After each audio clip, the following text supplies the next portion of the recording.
আলহামদুলিল্লাহ, জীবনে প্রথমবার আমার আশা কাবা শরীফের সামনে প্রথমবার।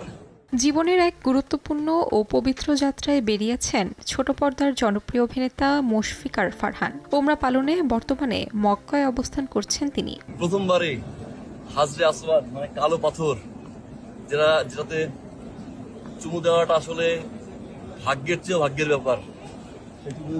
চুমু দিয়ে মাত্র আসলাম। ইহরামের সাদা পোশাকে পবিত্র কাবা শরীফের সামনে বসে আছেন অভিনেতা। আবেগভরা কণ্ঠে জানিয়েছেন আত্মতৃপ্তির কথা। আল্লাহর কাছে লাখ লাখ শুকরিয়া। জীবনে আর বড় কোনো চাওয়া নাই, পাওয়া নাই, কিছু নাই, আলহামদুলিল্লাহ। ফারহানের ভিডিওটি মুহূর্তেই ছড়িয়ে পড়ে নেট দুনিয়ায়। শুভকামনা ও দোয়ার বার্তায় ভরে উঠেছে অভিনেতার মন্তব্যের ঘর। It's really big time for me. Thank you Allah, thank you. Allah তাআলা সবার দোয়া কবুল করুক। চলতি মাসের শেষ সপ্তাহেই দেশে ফিরবেন ফারহান।